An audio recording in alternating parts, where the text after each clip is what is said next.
Good morning, Grace Point. Good morning. How you guys doing today? We are still in our Bible Stories for Grown-Ups series.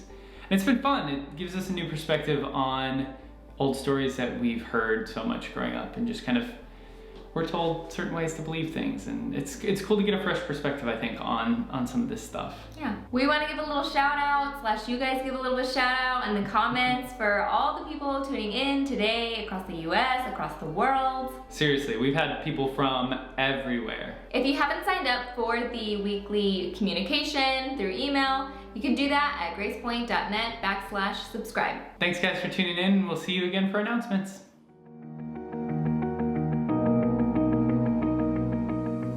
Welcome to Grace Point.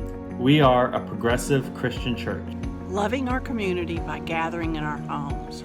Even as we practice social distancing, we're asking big questions about what it means to be human, what it means to love our neighbors, and what it means to follow Christ. We're cultivating a safe virtual space to deconstruct or reconstruct, to question and to grow. We are welcoming, affirming, and fully inclusive. Because who you are and who you love are celebrated here. While we may be physically apart from one another, we believe we're never truly alone. You are never alone. We're together in this. We're together in this. So even though we can't give you a hug just yet, we want you to know that you are beloved. You are included. and you are affirmed. Welcome to Grace Point. Welcome to Grace Point. Welcome home. Welcome home. Welcome home.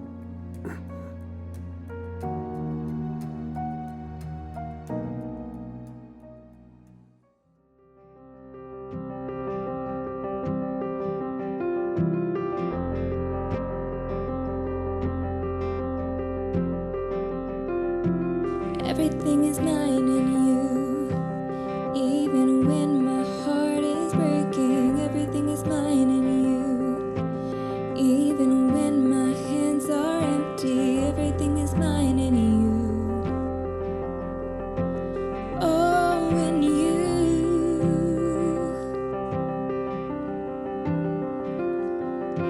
Everything is mine in you. I can trust you with my longing. Everything is mine in you. Even when the road is lonely, everything is mine in you. Oh, in you.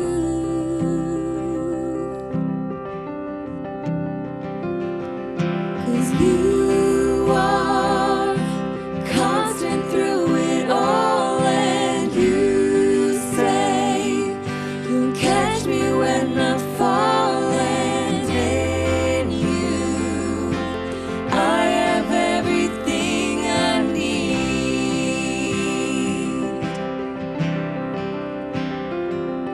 And you are breathing life inside of me, and you say forever you're my hiding place, and in you I have everything I need.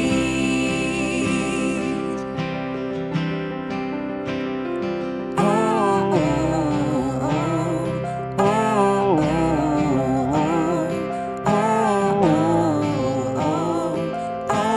oh,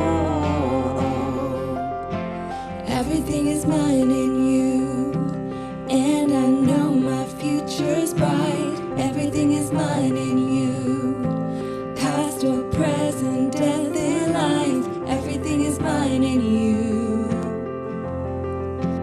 Oh, in you.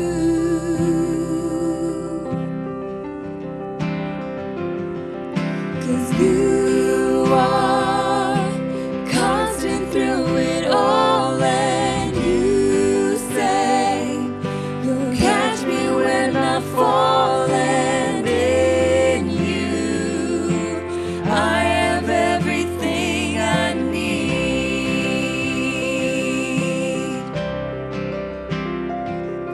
And you are breathing life inside of me, and you say forever you're my hiding place, and in you I have everything I need.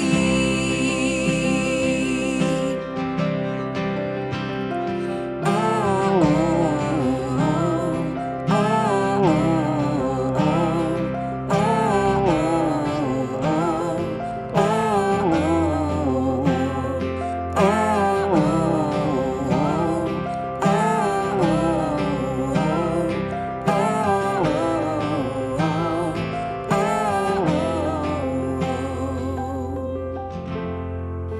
against all hope, help me hope. Against all fear, draw me near. Against all hope, help me hope. Against all fear, draw me near. Against all hope, I will hope. Against all fear, I will draw near. I am drawing near to you, God. You are constant through it all, and you say you'll catch me when I fall, and in you I have everything I need.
remember, on Thursdays we have our weekly meetup on Discord at 6:30 p.m. So you can email me at lauren@gracepoint.net for that invite, or lisa@gracepoint.net again for that invite. And then the other thing to remember is that on Sundays we are chatting on Discord either about the message, and sometimes we send in pictures of our pets and random drawings we've done. So it's really fun. You don't want to miss out. And for Grace Point Kids, your weekly hangout is going to be Saturday mornings at 10 a.m.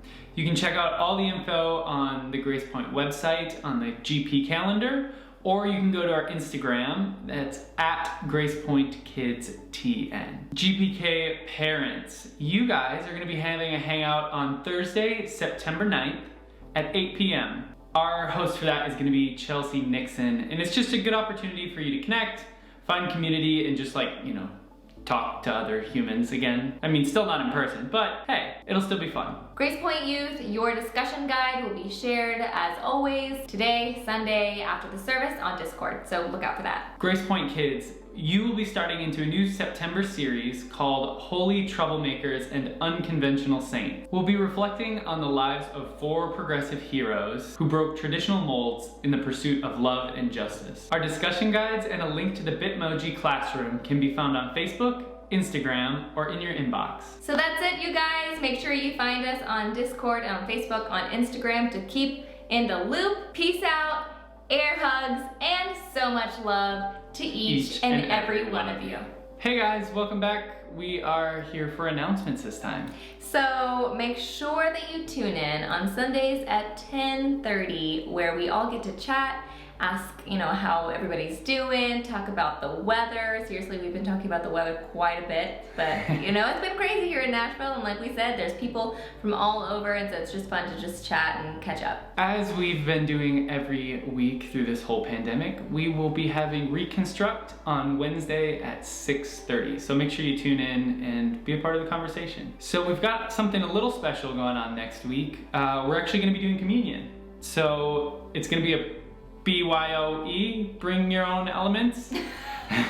Obviously we can't provide them to y'all, but we're going to be doing that next week. So we'll be doing a liturgy that I know we've all missed, and having just a moment to be able to take part in that together. And I know every week we go through this, but I just want to let you guys know how thankful that everyone here at Grace Point, staff, and all of the people watching, how thankful we are that we get to keep doing this every week, that we get to keep engaging in community and bringing forward a message and a place for people to be able to talk and work through things that I think we all think is pretty important and necessary, especially in a time like right now. A vital way that you can be a part of this church and keep us running and moving forward and growing is by giving. And we have 2 ways that we can do that. Number 1 is by texting GracePoint with an E to 77977, or by visiting the GracePoint website, which is gracepoint.net/give. Thanks guys so much for tuning in today, and we hope you enjoy the message. Bye. Bye.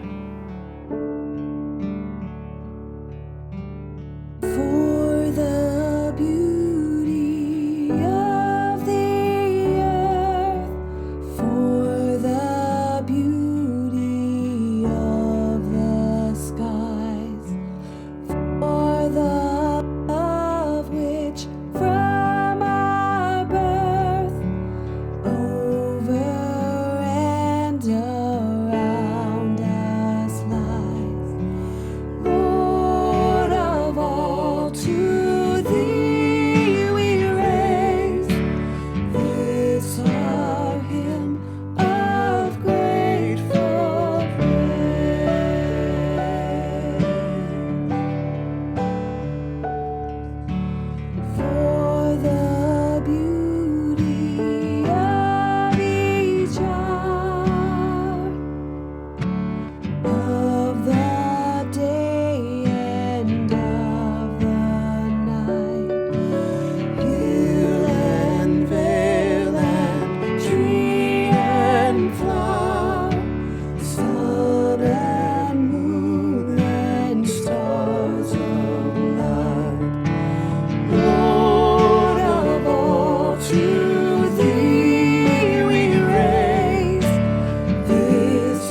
Good morning, Grace Point. It is so good to see you today, especially if you're joining us for the first time. Whenever you're watching this, wherever in the world you're watching this, we're just thrilled you're here. We're in a series called Bible Studies for Grown-Ups. And sort of the point of this series is to go back to some of these stories that many of us heard growing up and to approach them with more grown-up eyes and grown-up ears and with some grown-up post-critical lenses that we can maybe dig into these stories and find that there's something going on here that we missed originally. And today we're going to continue by looking at the story of Ruth. But before we jump into the actual story, I thought I might just share a couple of fun facts about Bible nerd fun facts about the book of Ruth, just in case you ever find yourself in the middle of some sort of impromptu Bible trivia battle.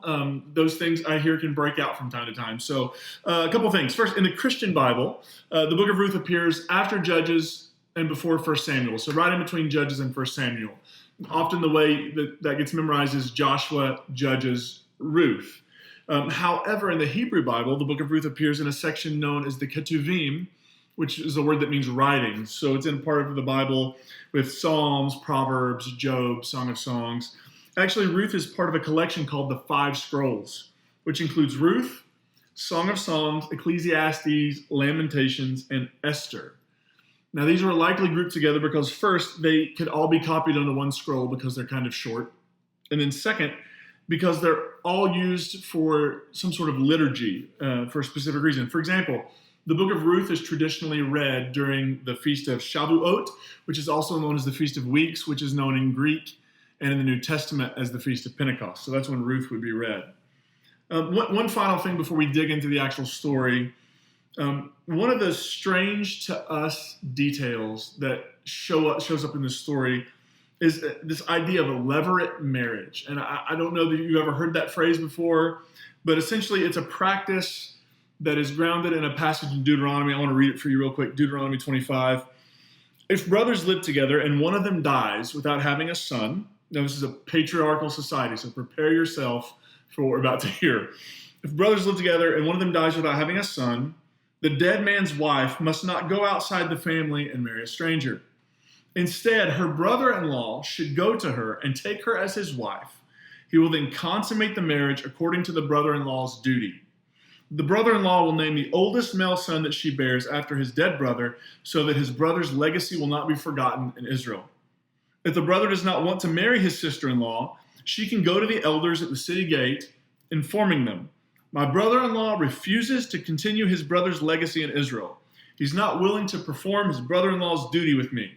The city elders will summon him and talk to him about this. If he doesn't budge, insisting, "I don't want to marry her," then the sister-in-law will approach him while the elders watch. Wait for it. She will pull the sandal off his foot and spit in his face. Then she will exclaim, "This is what's done to any man who won't build up his brother's family." Subsequently, that man's family will be known throughout Israel as the house of the removed sandal. I mean, interesting, right? I don't know how many of you have ever heard that particular text read before, but it's essentially levirate marriage. It's about preserving the lineage and the legacy of the deceased brother. And the reason I bring this up is not just random fun fact. This actually has a significant role in the book of Ruth, and specifically in her relationship with a man named Boaz, which we'll get to in a bit. But before we get there, let's start at the beginning of the story. Ruth 1:1. During the days when the judges ruled, there was a famine in the land. A man with his wife and 2 sons went from Bethlehem of Judah to dwell in the territory of Moab. The name of that man was Elimelech, the name of his wife was Naomi, and the names of his 2 sons were Mahlon and Chilion. They were Ephrathites from Bethlehem in Judah. They entered the territory of Moab and settled there.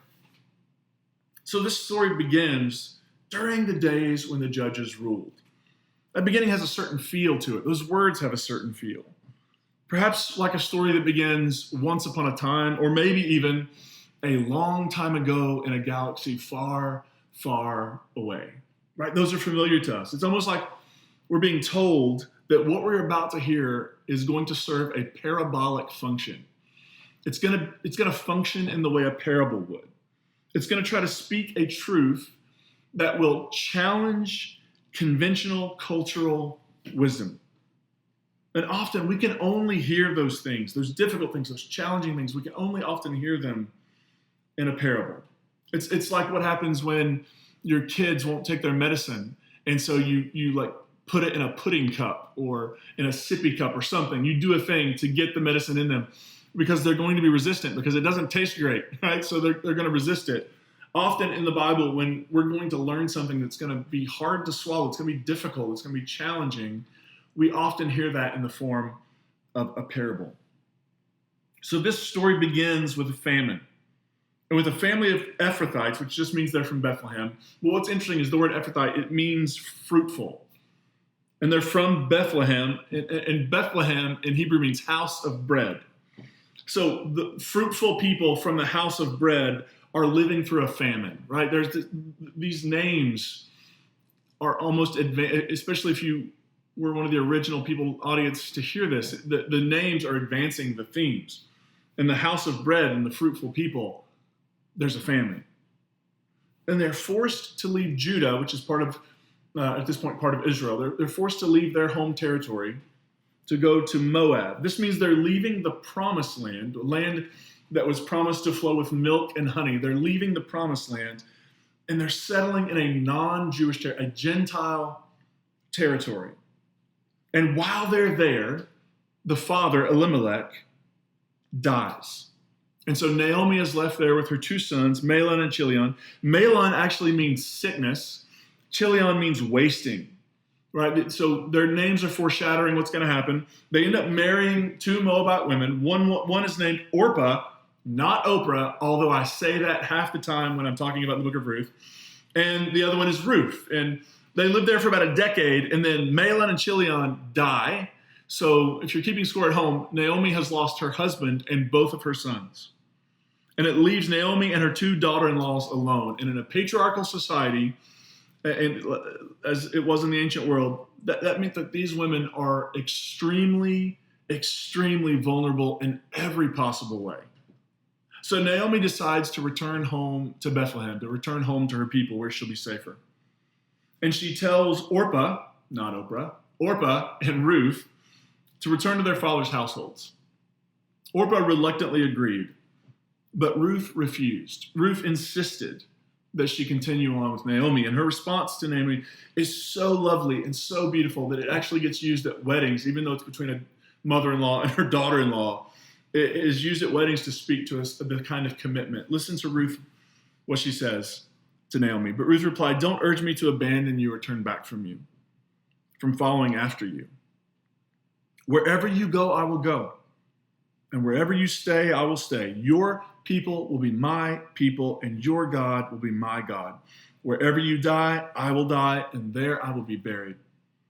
May the Lord do this to me, and more so, if even death separates me from you." That's sort of a line in the Hebrew Bible, essentially saying, if I don't fulfill my obligation to this, may God get me, right? But Ruth's response to Naomi's encouragement to leave is, no, I'm going to go with you, and your God is my God, your people are my people. Where you die, I'll die. Where you're buried, I'll be buried. It's this beautiful commitment that's being expressed. And so when they arrive back in Bethlehem, Naomi actually tells the people, she changes her name from Naomi to Mara, because Mara in Hebrew means bitter. She has experienced so much loss and so much grief. Who wouldn't be bitter if you're Naomi, now Mara? And so they begin to try to figure out, Ruth and Naomi, what's next for us? And so Ruth begins to go to the field of a man named Boaz. Boaz is a relative of her deceased father-in-law. And she goes to glean the leftovers. So in the Hebrew law, there in the Torah, there's this command about harvesting your field. And it reads like this, Leviticus 23. When you harvest your land's produce, you must not harvest all the way to the edge of your field. And don't gather every remaining bit of your harvest. Leave these items for the poor and the immigrant. I am the Lord your God. So essentially, the law, the command is, you don't go into your field and take everything as harvest. You leave the edges. You don't take it all. because there are people among you, the poor, the immigrant, the refugee. There are people among you who are suffering, and it is your calling to help provide for them. The law calls for compassion and generosity toward the poor and the immigrant. How progressive, right? And it's actually not, it shouldn't be progressive. It is just a basic human way to be in relationship with the people around you, because we're all connected. We are all in some way connected to one another. And when I'm doing well, you're doing better. And when you're doing better, I'm doing better. There's something about sort of our shared existence. We've talked about this before, that in societies where there's a growing gap between the rich and the poor, that the rich are sicker and the poor are sicker. But in societies where that gap is narrowed, everybody has a better sense of well-being. So eventually, Naomi and Ruth devise this plan. They're going to ask Boaz, as a relative of Naomi's deceased husband, Ruth's deceased father-in-law, and her deceased husband. They're going to ask him to fulfill his levirate marriage responsibility by marrying Ruth and producing offspring. And there's this back and forth. There's actually somebody closer relative who has to pass first, and they do the whole city gate thing that we read about earlier. And essentially, eventually, spoiler alert, it happens. Boaz and Ruth marry. And by the way, when she goes to ask Boaz to do this, it happens while he's drunk, and there's the seductive component of it.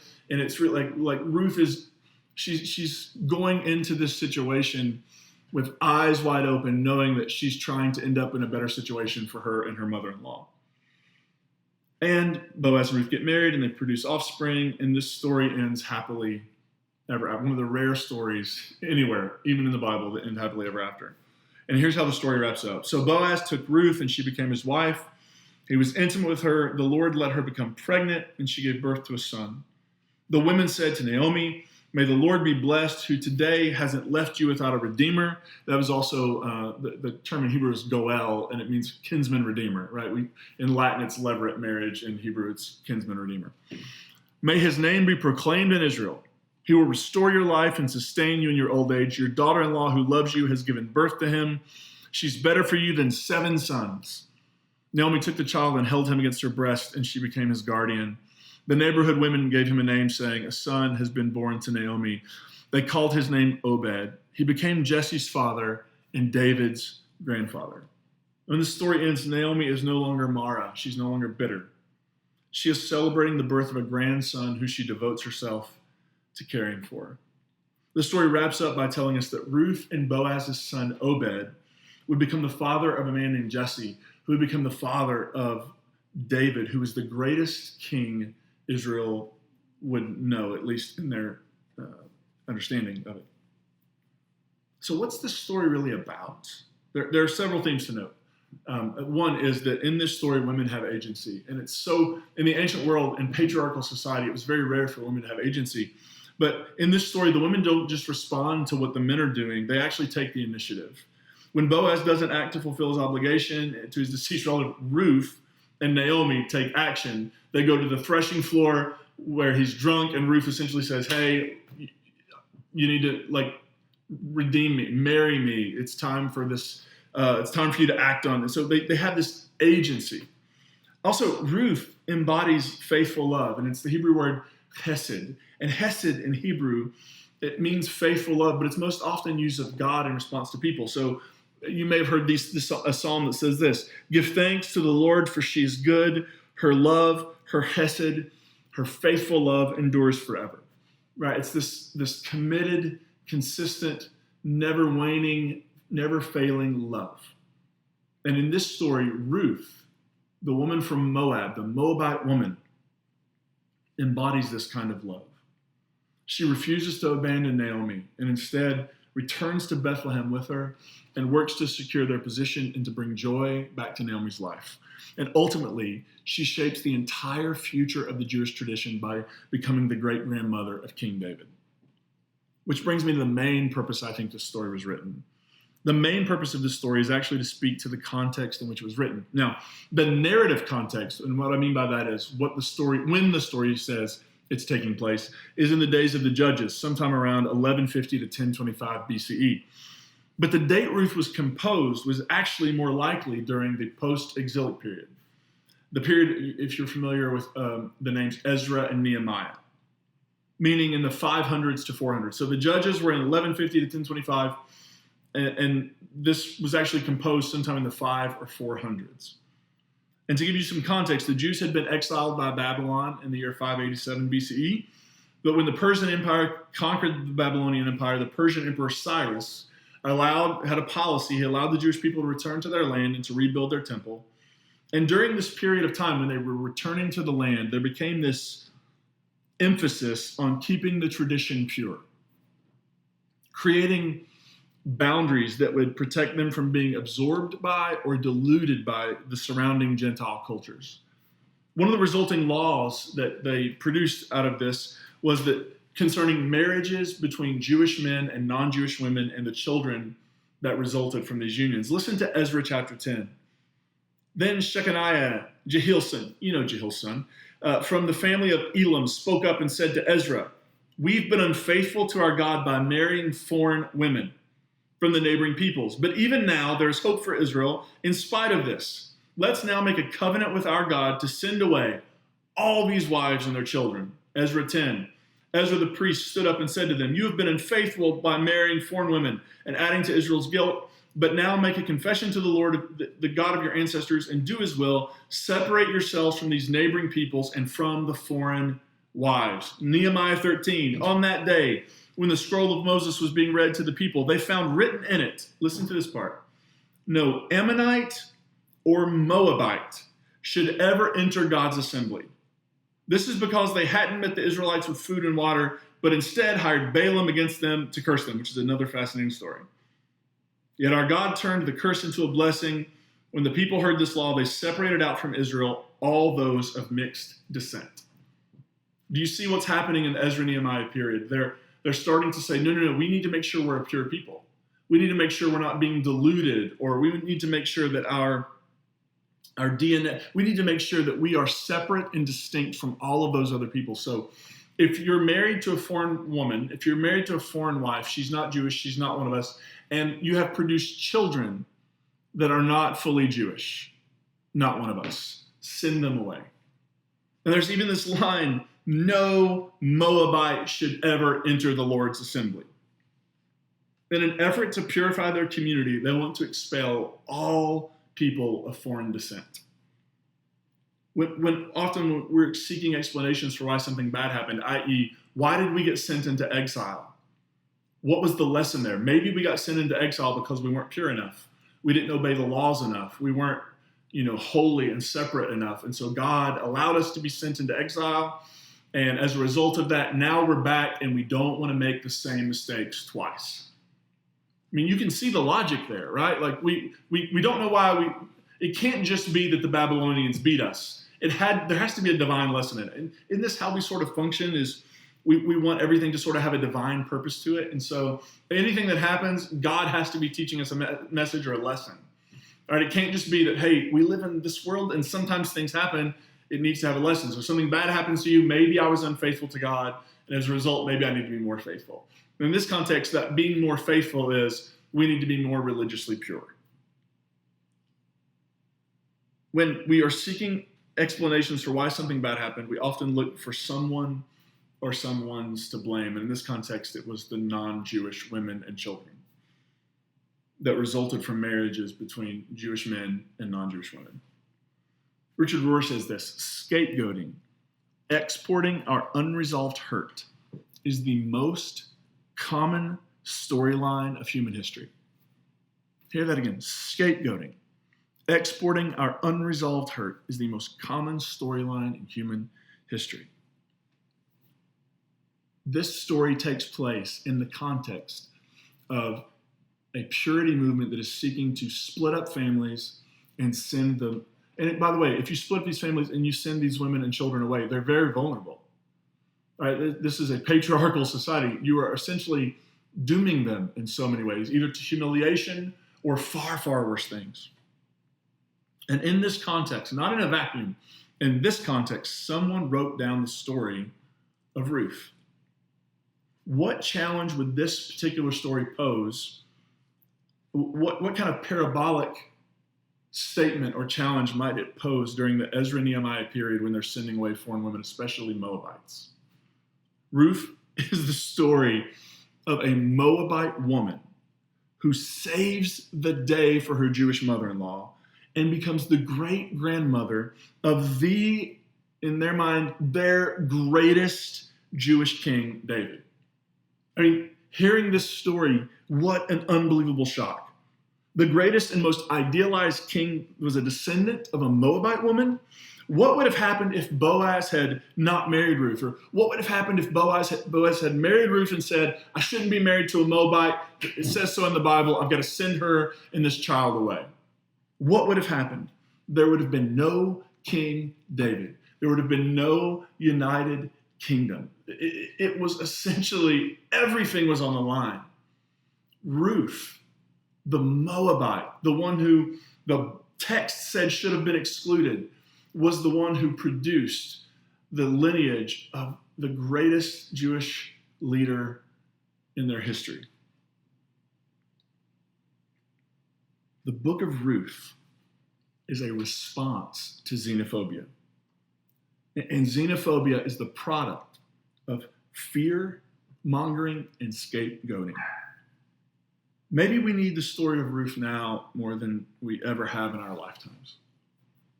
We are living through an intensely difficult and divided period in our history. There are those in the highest offices in our land who want to appeal to our worst sentiments, who want to stoke our fear, who want to inflame hate, who want to excuse racism, who want to create a new sense of classism, and the list goes on and on. And Ruth reminds us that God works in surprising ways, and it's often in those we have tried to marginalize and exclude that God is to be most found and most experienced. God shows up in the face of Esau, not in the face of Jacob. Right? God shows up in this story in a Moabite who was not supposed to be allowed in the Lord's assembly, who wasn't supposed to be brought into the people of God, and yet she enters the story, and not only does she save the day, she is the great-grandmother of the greatest king. Perhaps the challenge, the point of this story is that God works through all sorts of different people. That where you were born or who your family is ultimately doesn't decide who you are or who you get to become. That God doesn't play favorites. And it's often the group of people we fear the most that might one day be the very people who save us. I love this from John Shelby Spong. We'll end with this. In his book, I think it's Reclaiming the Bible from Fundamentalism, or Reclaiming the Bible for a Non-Religious World. That's the book. He says this: that is the point of the protest. He calls Ruth a protest book. That is the point of the protest book of Ruth. It was designed to confront the raging xenophobia that was sweeping the land and to reveal its inherent weakness. As the fear subsided, the xenophobia also faded. It always does. The call of God to human beings is always a call to wholeness. No one is whole when acting out of fear. If I could just underline that, highlight that, tattoo that, no one is whole when acting out of fear. Fear causes people to diminish the worth and dignity of another when the other is judged to be somehow impure or inferior by reason of one's very being over which there is no human control. That is for reasons of race, ethnicity, gender, left-handedness, or sexual orientation, many of which are regularly reinforced by human religious codes. The book of Ruth was written to protest all the limits that human prejudice forever tries to place on the love of God. I want to read that line again. The book of Ruth was written to protest all of the limits that human prejudice forever tries to place on the love of God. How wonderful that such a book was included in the sacred scriptures, read and valued by both Jews and Christians. The book of Ruth provides us with a biblical mirror into which we can stare at our own prejudices and then be led to free ourselves from them. I think that's the thing we don't want to do. We do not want to stare into the mirror of our own prejudices. It's why when we make the statement, if you exist and if you're a white person in America, you have benefited, you have white privilege. That's why people want to immediately respond defensively. because we don't want to stare into how our own prejudices or how just where we were born and the color of our skin and all that stuff is factored into giving us a leg up in the world. It's why when we are confronted with our need to repent over attitudes toward other people, over the ways we have marginalized and excluded, over the ways that by nature of just our privilege, we have negatively impacted the people around us. It's why we want to resist that. So, I mean, it's not even something we have to muster. It's at least for me, it comes as a natural sort of response, a defensiveness. And what Ruth is inviting us to do is to stare into that mirror where we can see our own prejudices and then be led to free ourselves of them, because the Moabite who was supposed to be excluded becomes King David's great-grandmother. So my hope is that these words of John Shelby Spong, which are reflective of the story of Ruth, may we hear these words. May we hear them. That God will always be found in the marginalized and oppressed. That God will always be found in those who are being cast aside as the least. That God will always be found in, not in the strength of the proud and the powerful, but in the weakness of the marginalized and forgotten. May we hear those words. And may we seek to embody this alternative way. May we seek in any opportunity we have to combat xenophobia with love, to combat fear with love,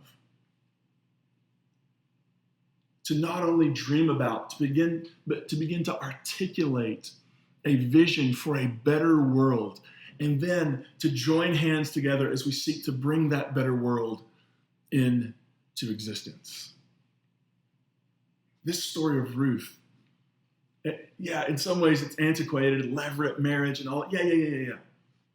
But what the story of Ruth is trying to speak to, what the parable of Ruth is trying to challenge, is a very, very unfortunately real reality in our world and in our country today. And may we be the kinds of people who use our voice, our platform, whatever privilege we have, may we use all of that to combat this xenophobia in such a way that not just excludes another group of people, but that invites them to see and be transformed and to experience a new kind of life. Because that's what the book of Ruth, I think, is ultimately calling us to.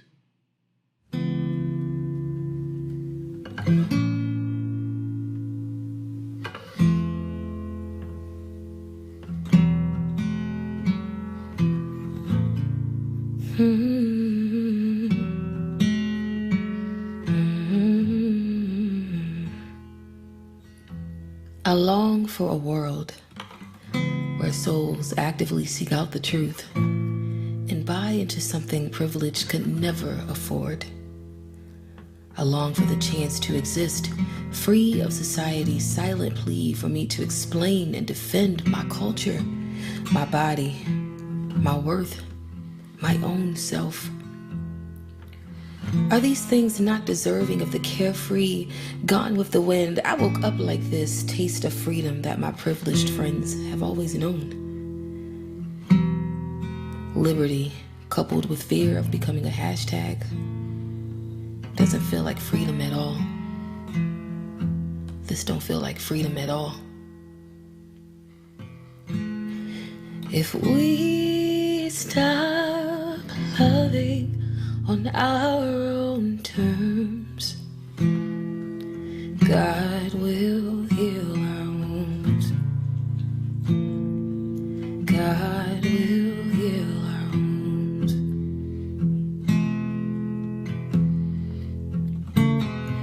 If we stop loving on our own terms, grace will lead us home. Grace will lead us home. I long for the day when tokenism is deemed unacceptable, illegal, even sinful to the human psyche. A day when I can be me and you can be you. A day when money and power don't pose as the ultimate threat to human decency and dignity. but is instead used to level every playing field. I long for the day when individuality is the dissonant chord that offers new meaning, excitement, and intrigue. I long for a world I may never see. If we stop loving on our own terms, God will heal our wounds. God will heal our wounds. If we stop loving on our own terms, grace will lead us home. Grace will lead us home.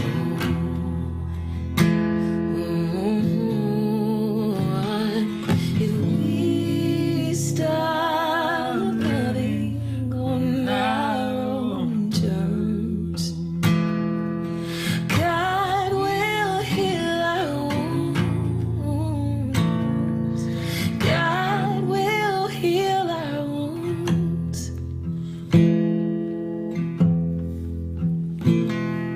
If we stop loving on our own terms, grace will lead us home. Grace will lead us home. Grace Point, thank you once again for being here with us today as we dove into the book of Ruth. So thrilled you're with us. Next week, we're going to continue Bible Stories for Grown-Ups with a for lots of us, a very familiar story, the story of Jonah. Of course, Jonah gets, spoiler, swallowed by a big fish. Often, this story ends up being about, like, if you run from God, this is what's going to happen to you. I actually think there's something deeper and something more challenging going on in that story. So I hope you'll join us next week as we dive into the story of Jonah. It's a short book, just like Ruth, I think 4 chapters. And so we'll just kind of walk through that story and we'll ask the same question we have every week. What does this mean for us today? And how does it speak a word of challenge in our own day and age? Thank you again, Grace Point, for being here. We love you. Hope you have an incredible week. Grace and peace be with you.